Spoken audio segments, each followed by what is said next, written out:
Hi, everyone. Welcome to the Joy Talk Show. I'm Cindy Sheridan. I will be your host today. And with me are three amazing women and some amazing, great friends of mine. So we have Dr. Pam, Tracy, and Cynthia. And we are going to talk about connections, connecting with other people. And so we want to invite you into our conversation. Grab a cup of coffee, a cup of tea, because we want to pour into you and bring more joy into your life. And so today we're focusing on connections, connecting with people. And I think, after COVID, reconnecting with people was a little difficult, right? And so, Tracy, in your book, Your Untethered Voice, you talk about cultivating connections. Can you share the impact that connections has had on your life and in general? Yeah. First, I'll share how this group has inspired me. When I started to write this book, we were put into a group, and all of you have just been so supportive and you've helped me grow. It has really inspired me and strengthened me. And I would like to share some thoughts that I had from my book. From infancy, we instinctively seek connection. As we grow, we not only connect with others, but also begin to form a sense of self. True, healthy connection requires feeling seen, heard, and valued, knowing we are significant and contribute something meaningful. Sometimes life events, circumstances, or environment can disrupt our ability to form healthy connections. These disruptions can lead to unhealthy self-views. We turn to coping mechanisms or strategies to fill in the gaps as we attempt to return to healthy connections. Sometimes these unhealthy patterns can last for years. On our journey back to healthy connections, our most important ally is reestablishing connection with ourselves. This reconnection must be nurtured and continuously fostered. And practical tools that can help support this reconnection are mindful meditation, reflection and journaling, somatic practices which help us reconnect with our body, and professional therapy. For years, I had built walls through an eating disorder. I didn't truly connect with myself or others or allow myself to open up. I believed I could do life alone until that stopped working. In recent years, reconnecting has transformed my journey. In my book, I dedicate a chapter to cultivating connections. We experience different levels of connectedness, and I'd like to share to illustrate these levels of connection. The first level is intimate connectedness. This is the perceived closeness to a nurturing companion who affirms our value as an individual. These people can include a spouse, companion, or anyone with whom you share a deep mutual bond of affection and trust. We will generally spend 40% of our time with 5 of our intimate connections. The next level is relational connectedness. This is a perceived sense of friends or family members who provide mutual aid and support. These relationships are more casual, but still provide closeness and can be relied upon for substantial support, such as childcare, car breakdowns, and do-it-yourself within 50 people. The next level is collective connectedness. This is the perceived presence of a meaningful connection with a group of people. These groups can include such conglomerations as teams and volunteer groups, schools, places of worship, and online support groups. Interacting with a community of people who share common interests or goals contributes to our collective identity and makes us feel part of something larger than ourselves. Research shows the more groups we voluntarily belong to, the more likely we are to report a higher level of social connectedness. This third level of connectedness generally consists of 150 to 1,500 people. And the last level is global connectedness. We share connectedness with every human being. We all consist of the same materials of blood, skin, muscles, brain, and organs. We all have a mind and we all have a spirit. And these factors unite us, and we all bring a unique presence into the world. Connection is at the heart of healing, growth, and living fully. When we reconnect with ourselves, it opens the way to healthier, more meaningful connections with others. Wow, that's amazing, Tracy. I could see myself in each of those groups, and I could see specific people that are in my life related to each group, and that is amazing. I thank you for sharing that. Do any of the other ladies have insight on that they'd like to share? I thank you so much, Trey, for your insights and just the way that you gave us a glimpse of your chapter. Thank you for sharing your wisdom. I think when you were talking about relational connection, it reminded me of a chapter in my book where I write a whole chapter on leveraging listening. And so when I think about connection, I think about how often we're so busy to say the right things instead of really listening. And so connection is not something that just happens. Like you were talking about that relational, do we really connect relationally? We have to actually leverage it through intentional listening. When you think about how we can sit there listening to respond, but not really to understand. So when that happens, we're like half in the conversation, half in our own thoughts. But then when I talk about leveraging listening, it's like we're quieting that inner script and then we're really making space for the other person. And that's what I appreciate about our group here, because we've been meeting weekly and we've been listening to each other and making space for each other. And think about the last time someone really listened to you, not rushing you, not fixing you, but leaning in with curiosity. And I know the four of you and some other ladies, when we meet together, that's what I feel. It feels like you're exhaling because you come into this group with things we are carrying. And when someone makes space for us to just pour it all out and really listen, and not just listen to hear, but listen to understand. And then what we have this practice where we actually, even Cynthia is really great with this. She puts the timer on and she says, hey, 2 minutes, everyone just take a breath.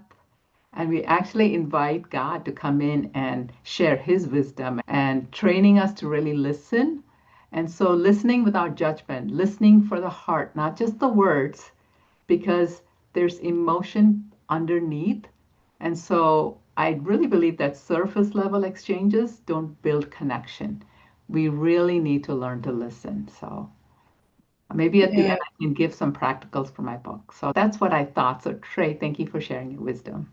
Thank you, Pam. Yeah. I think what I really have enjoyed with connecting with this group and even other groups is when we can encourage each other. Like, no matter what we're going through, I know that I can share with someone and they're going to come alongside me and encourage me and support me. And I think that's one of the main reasons why connection is so important. Community is so important because I think we've all gone through things in our life where we weren't expecting to go through, but because of connections, we've been able to get through it with support and encouragement, and even connection with God is important. As we talk about connection and living a more joyful life, and community is so important. Cynthia, would you like to share the importance of community? Oh, absolutely. Thank you for that. I was still like back on Tracy's topic. Oh, I'm happy to share mine too, but I do want to like just notate, Tracy, thank you for that share. As you put those layers together, I had to write them out because I wasn't going to memorize them. Intimacy, relational, collective, and then global. It really reflected back to me in that leadership lessons of life. We can't be great leaders of others until we learn to be leaders of ourselves. And it doesn't mean we have to lead ourselves completely perfectly in every area of life before we can lead someone else, but we do have to take some sense of accountability within that. And it is really rooted in safety. And so, Pam, you brought that up as well, the safety, and Cindy mentioned it. I think that is globally, we all want safety. And you can bring that all the way back down to that first level of intimacy. What I work on with the nonprofit is really at the relational level. So we're pulling out intimacy from them, but we're showing them the stability of relational. And the mission statement, overarching theme of our goal to work with teens. And for those of you who don't know, I have a nonprofit organization where my goal is to bring hope to the hurting through partnerships with other trauma-informed care organizations that desire to put love and a heart-centered growth mentality into other people's lives. And one of those organizations is called Treehouse. It's been around the Twin Cities, and we are now global. And that's very exciting, but nationally for over 40 years. So our mission is to unleash hope in teens everywhere. And so I get the opportunity to sit with them and to help my leader peel back the onion of those unmet needs from the intimacy level to how do they focus on a relational level. Because the end goal that we have is to unleash that potential into the community. So it really stacks it out. And then obviously when those communities are thriving, it goes global.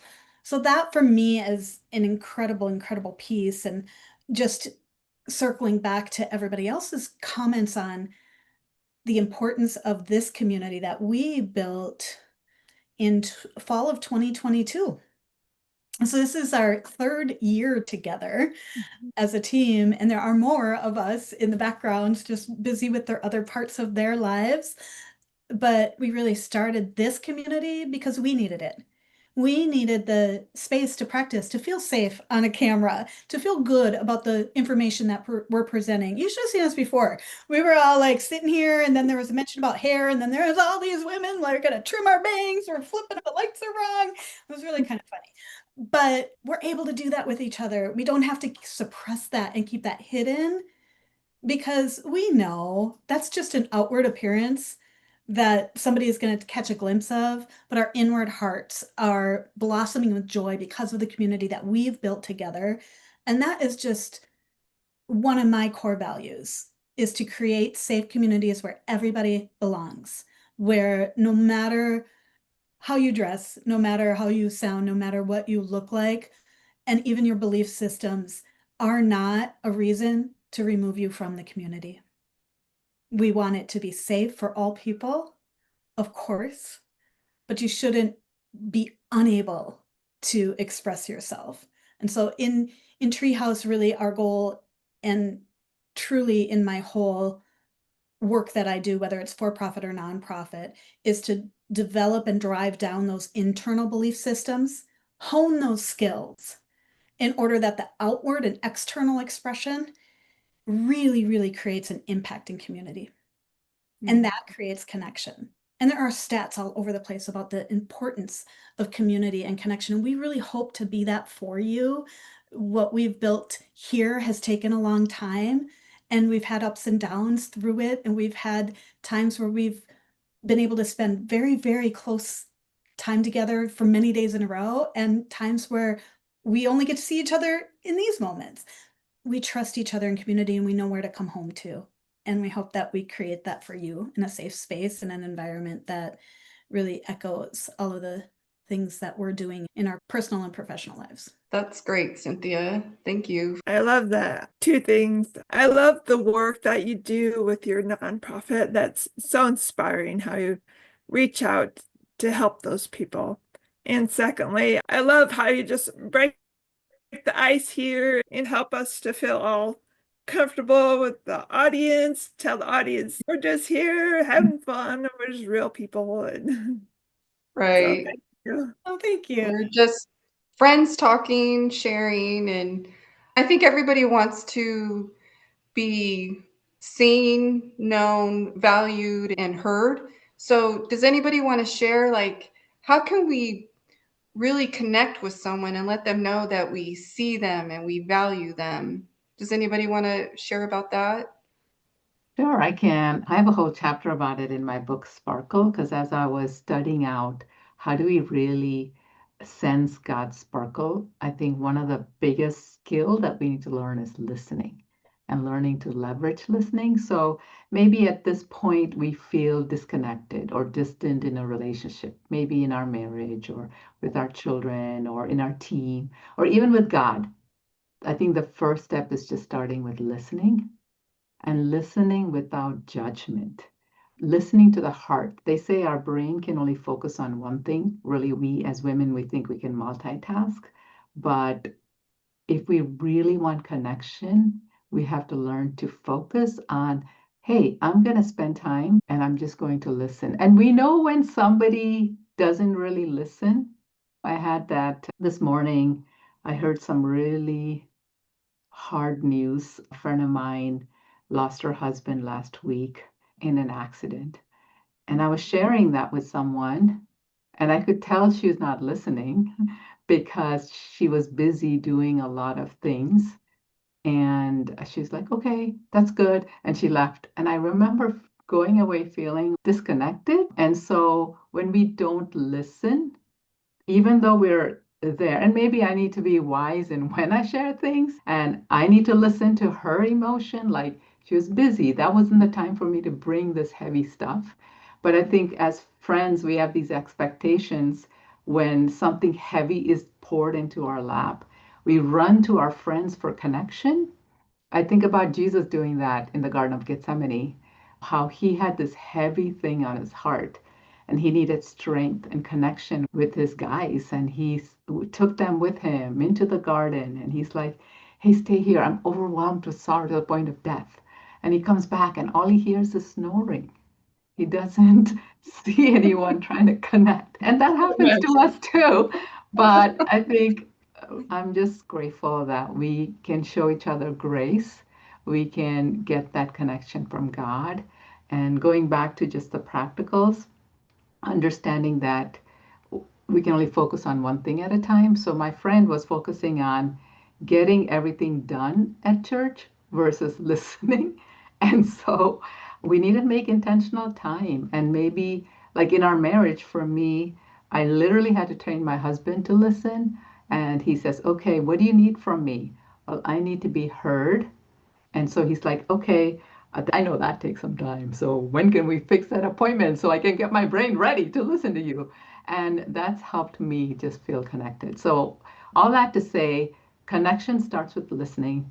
Listening is a skill, and we have to train our brains to listen, listen to the emotion underneath the words. Don't just listen to the words, because before in our marriage, you would listen to the words and quickly want to fix it. And I was like going away disconnected. And I had to literally train him, my friends, like, hey, this is what I need. I want to feel connected to you. But before, what I say, there's so much emotions underneath. And Cynthia does a great job to translate all that emotions for me. So I feel connected to her. Thank you, Cynthia. So she's got that skill. To be fair, right? I didn't always have that skill. It was caught in my own thoughts and I still do, right? Like you get caught up in your own thoughts or you get triggered by a word. Like you could have brought that up. She was kind of hearing you. She heard Right. death and loss and she was like, I ain't got time for that. I got some Martha to do. I got Martha work to do here. I don't have time to be emotional, right? So there's so many layers to that. And the beauty of the friendship and the community in your church is to be able to go back to that conversation and be like, hey, I know you were really setting up, but I don't know if you heard me when I had this conversation. And probably in her heart, she's had time to process that. But I will say that is really what we do with the teens is we peel back the onion, we go into those layers of emotion, and we actually go around and they pick their emotions for the week. It's so cool. It's such a good practice. They label what emotions did you have this week and then ask if they want to share. And then we teach them how to give peer support. It's amazing. It's amazing to learn how much this mouth gives advice before it gives support. Because we're fixers by nature. Like that is our tribal sense, right? We want our community to be whole. And so if we think we have something to offer, we want to just pour that in. And if we're not listening to the pain behind the emotion or the mask of joy or the mask of contentness behind the emotion of the emptiness or the unmet need, right? There's so many layers. So taking that time to slow down and knowing I don't have time right now, like your husband, like I don't have time right now to give you all that I know that you probably need. So let me know if I need to close the door to a bunch of stuff on my list or if we can table this to a time when I can respect and honor your voice. And if we did that more as a nation, my gosh, as a world, places we could go. What is that? What is that book? Oh, the place. Dr. Places we can go. Yes. Yes. Cynthia, for your work with the teens, because I really appreciate you pouring into the next generation and giving them a safe space to wrestle through the emotions, especially at that stage in life. There's so much. And so good work. Yes. You're also pouring into the next generation. I think we're all doing amazing work. I'm learning to take compliments. Let me say that again. Thank you. I think, Pam, you brought up grace. I think grace in connecting with people is really important because our interpretation of something that is said can be taken the wrong way and we can be offended, but we're all only human. Nobody's perfect. And so I think grace, that word really stuck out for me when you talked about that. Does anybody want to share, like, how do we get over offense? Does anybody have the secret or a step? I don't know if I have the secret, but there was one thing that I had to really, again, in my book with Sparkle, the R is rebuilding trust.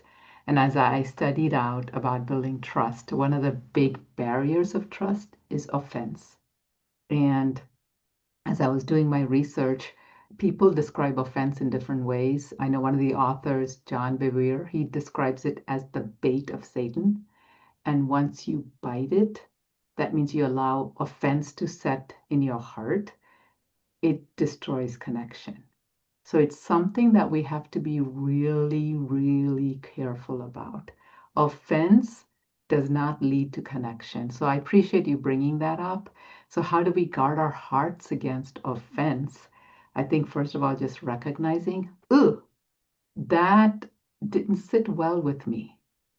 And so not letting it seep in and become a thorn.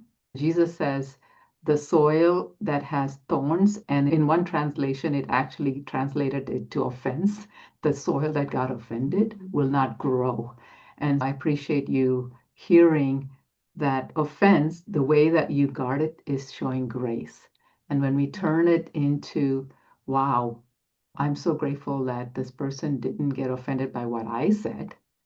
I can pour grace into the other person and just being curious and listening from their point of view rather than interpreting it the way that we perceive it. So let's guard our hearts against offense because it leads to disconnection, doesn't lead to joy. So, Yeah. I think another thing we can put into practice is empathy.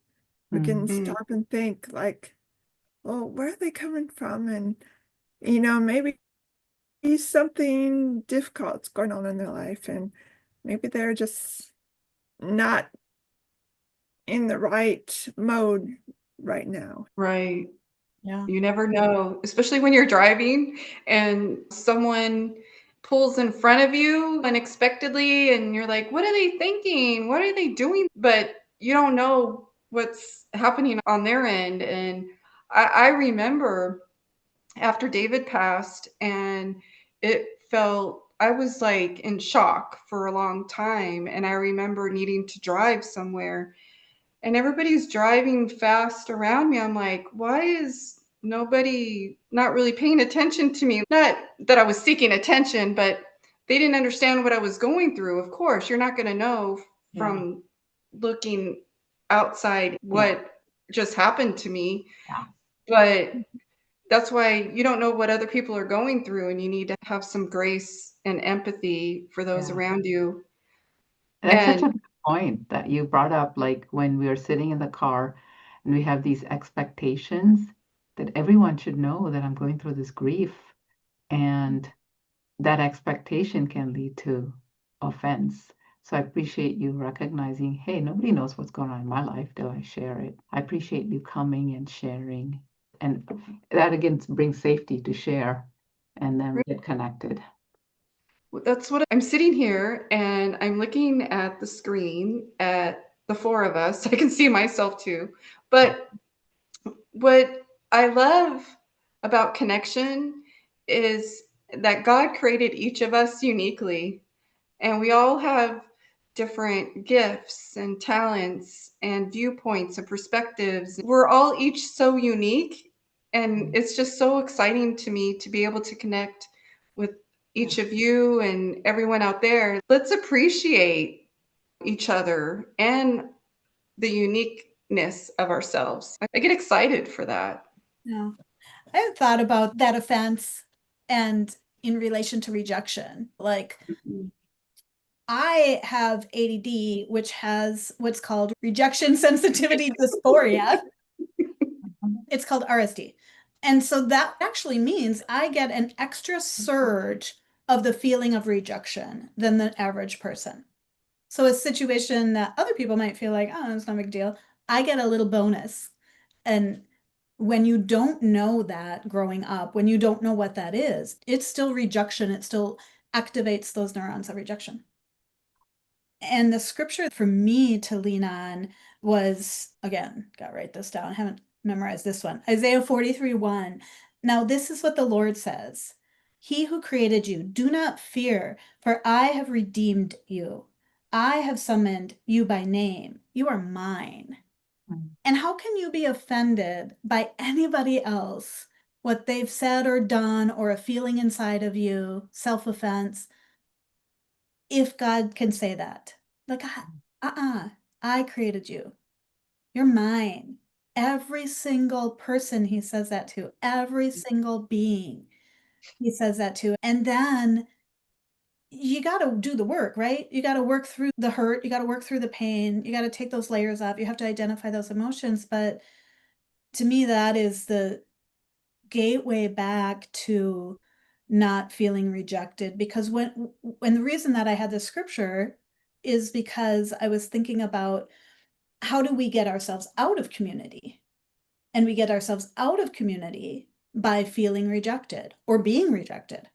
So sometimes you are rejected and the community itself pushes you away, and maybe you just don't find a new community. But sometimes an aspect of the community rejects an aspect of your opinion, and you have to work it out. Yeah. But you're still part of the community. But if you choose in that moment of rejection, whether it is perceived or actual, to remove yourself from the group, then you no longer have the opportunity to deepen your connection. And if you don't, then you're offended by the way that that group rejected you, perceived or actual.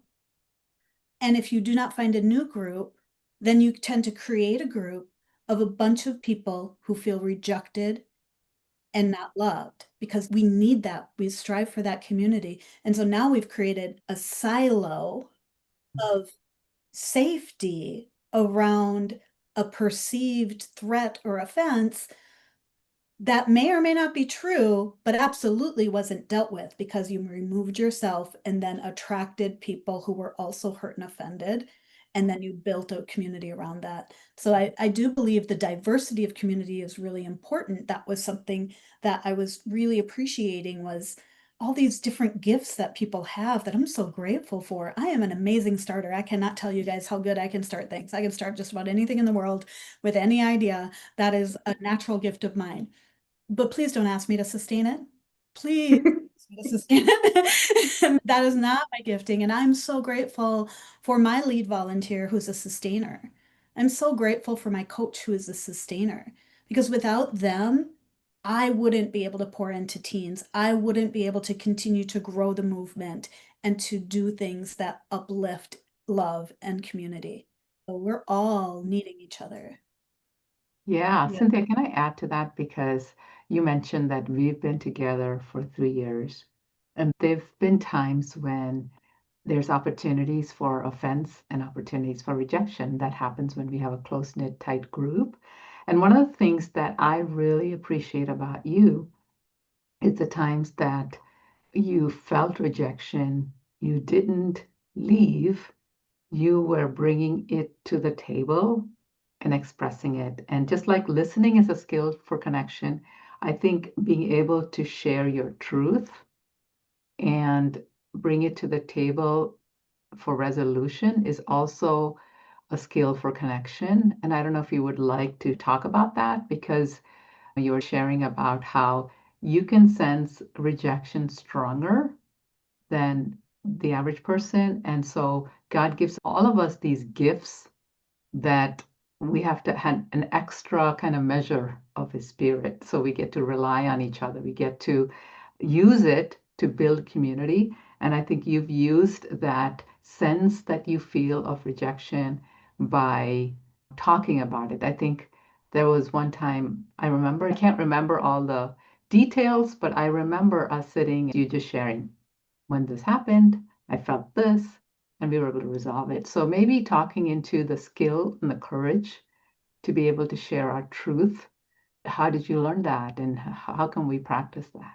Oh, that's such a good question, Pam. So Pam then tripped into vulnerability, which I'm sure we will talk about. But it really does start with a level of vulnerability, which I think I was born with a naivety that forces me to be vulnerable. And then I'm there and I'm vulnerable. So it's like, we got to work through this. I think there was a practice skill for many years. But truly, when I found out about rejection sensitivity dysphoria, it broke off chains, because I realized when my heart would hurt, when the tears would come, when I would feel like every voice, every ping, every laugh that was coming at me. Not a, oh my gosh, it was such a funny moment, we're all laughing. It felt very attacking. And without the knowledge to know, that was a general, like, everyone was laughing because it was a moment of humor, or everyone was pointing it out because it stood out, not because it was me personally. So I had to learn that skill. I had to learn the phrase, don't take it personally, meant, yes, it's personal to me. I'm the person involved, so obviously it's personally, but I had to realize that every single perspective, all of the information that's going through each person, they have a different story, they have a different process. And most people come to the table not trying to bring harm. Most people come to the table not trying to take advantage of others. And if I can believe that about myself, I equally should believe that about other people. And so really, I cannot express this enough. Practice your practices. That is the only way that we can grow individually. So for me, I had to go, oh, here's that feeling. Now I'm going to take some breaths. I'm going to practice calming down my nervous system the best I can. I'm going to recognize that the burning in my chest is going to go away, that the desire to shrink is going to go away if I can let it go and assume it's the chemicals. So that was the first trick for me in doing it more often, was to assume it was the chemicals. Now, if the chemicals made me cry or made my voice get harsh or made me shut down, that's when that vulnerability really came up, to be able to say, this is how I feel. And here's a list of experiences that my reticular activating system, that smart part of my brain that goes, there's example after example of this being wrong, would come back, and I just lay it on the table. And that's trusting in love. That goes back to this verse. Don't fear. God's got you.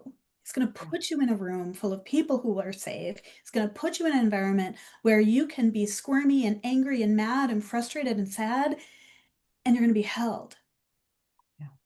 And it's not easy. I'm not going to lie. It's not easy to sit in front of people who, in that moment of pain, feels like they just hurt you. They go, yeah, but you hurt me. I want to talk to you because you just hurt me. Recognizing that it's an experience. And if they intentionally hurt, they'll continue to hurt you, in which case you'll know to go for safety in a true safe community. But if they did not intend to hurt you, they're going to do their best to not deceive you, but breathe through it with you and understand your perspective. It doesn't mean they agree with you either. It just means that they're present for you. So practice your practices, know what your practices are, and trust the community that you're in. I would say so many communities do mean well. Not that there aren't harmful ones, but most mean well. Thank you for sharing that. Yeah, that was great. It reminded me of when I joined the group. I actually have not been part of the group for 3 years. I've only been part of the group for 2 years. And I just remember how everyone was very welcoming. And it's really hard to make friends nowadays, Especially when you live in different cities and you're all different. I think it talks to what Cynthia was talking about. It's easy to find people who share your same beliefs, maybe the same color of your skin, who speak your same language and build a community. But how much richer to build community with people who are different than you. And that takes work, that takes skills. And that's what we're talking about. How do we build that connection? And I feel like I've learned so much from each of you. And I think connecting with people is very important. Yeah, yes. I wanted to circle back to what Cynthia was sharing about having skills to connect, because I really believe this is such an important topic. And the reason being, I work in the education scene where we look at a lot of stats, and we see that our nation has been the most loneliest nation this century, and which is surprising because we have so many ways to connect. I remember I lived in the 90s when I was a global missionary and didn't have a cell phone. And I was put in this country that did not have phones, did not have, I mean, I literally had to walk to some booth and pay a lot of money to call my friends in the United States. And I would make that effort every single week. But today we can connect. We have text, we have Telegram, we have Messenger, we have Facebook, and all of it is like free and affordable, but still we're so disconnected. And we are the most lonely as people. And so I feel like we really need to talk about the skills it take to connect, because we have the means now. We don't have the barriers like I faced 20 years ago. And so Cynthia talking about the skill of really knowing ourselves and practicing the practices. So I just want to encourage us to, maybe we could share what are the practices that helps us connect. And I know for me, it's training myself to listen to the emotion rather than the words. And then Cynthia was sharing about her acknowledging or recognizing how she perceives words in her body, and then being able to speak her truth. And then Trey, you talked about like the different levels and the depth. And Cindy, you talked about sitting in the car and not expecting everybody to know what you're feeling, especially when you're carrying this heavy grief. And so I thought we can just parse it out and maybe give our audience one nugget that we can practice our practices, or even just take, okay, I'm just going to practice this one small thing. Because when we take one small step towards connection, I believe that we're growing, and we don't have to be known as the loneliest generation. We can be known as the most connected generation. That's something that would be wonderful. Yeah, I love that. I think that the first thing that popped in my head was I've heard a few of our pastors say, be the friend that you want your friend Mm, to be. mm, And so I am learning to be more intentional with connecting, like sending an unexpected text message or a phone call to say, hey, how are you doing? Checking in. Or, hey, do you want to go for a hike? And do something fun or something. Be the one to invite. Be more intentional with connecting. That's love my that. nugget. Love that. I'm going to start practicing that. Intentionally initiate. The the Yeah. I got it. Now we know when we say aye, did you aye? Because sometimes in these Yeah. practices need to Yeah, have watch out, AI. specificity. We got aye. Aye. How to combat AI loneliness. Yes. No Aye. more AI. I love it. Cool. I think one thing for me is just showing up in those uncomfortable situations. Mm, We get invited to parties, there's meetups, there's open houses at churches and community centers, and there's, oh gosh, there's quiz mm, nights in local restaurants. There are so many places. And it is uncomfortable to show up, even as a couple, but especially by yourself. But trust me, show up. mm, You show up and you just keep breathing. Try not to pass out while you're there. You're going to find a spark of connection, and then you got to show up again. The pastor of the church that I spent many years in would say, don't come back once, please. Come back 6 times. Give mm, us a chance to get to know you. mm.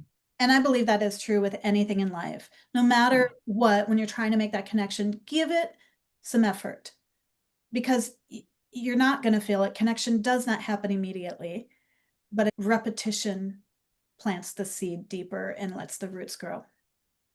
Good. Yeah.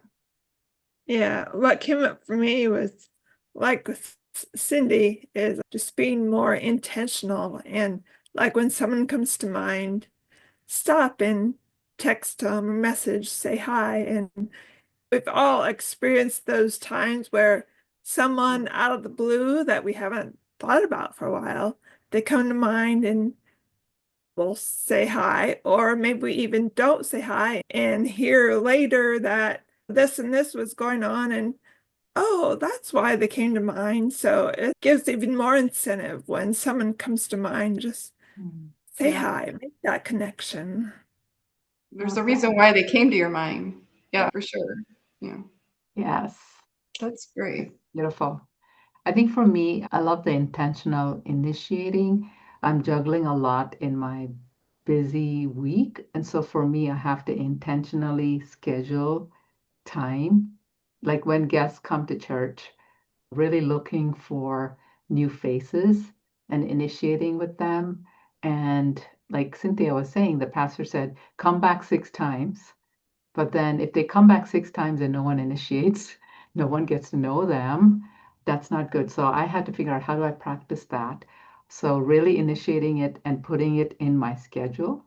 And so I have, and seeing, okay, how many people can I schedule every week? So currently I have 2 consistent people of those who visited the church that I go to that are new, that I have them in my schedule. So it's in there. So I'm not skipping it because connection is important. And that's one way that I try to practice it because if it's not in my schedule, it's out of my mind. So that's something that helps me stay connected. Yeah. Yes. Wow. Amazing. Oh, this has been a really great topic to talk about today. Does anybody have any final thoughts on connection? Thank you for bringing up this topic because I think it's super important. And I think just going back to establishing connection, start where we're at. I think we threw out a lot of ideas. Maybe just even take 5 minutes of undivided attention the next time you're with someone to really be present with them. That's something that I want to make sure that I practice because it's easy to have it in my schedule, but then think about the next thing. But when I'm there, making sure that it's the presence of me, the presence of God, their presence will connect us together. So that came to mind as you were asking. Yes. I think consistency, it matters. And your consistency can be different than someone else's. Tracy is wonderfully consistent. I think Yes. that if I ever had to rely on someone to be a watcher on the tower, I'd like, Tracy, I vote Tracy because Yeah. she is incredibly consistent. But I'm ADD and I'm spontaneous and I have a ton of things in the fire. So my consistency means if somebody comes into a carved out time and wants that time, for example, we've been meeting on Saturday mornings for our accountability group and on Friday afternoons for a mastermind. Those are sacred spaces. It doesn't mean I don't do other things, but I do not give people permission to take that time over to replace the community that has been developed in those spaces. So that consistency for me is I may not be there every single week, but I don't let anybody else fill that space.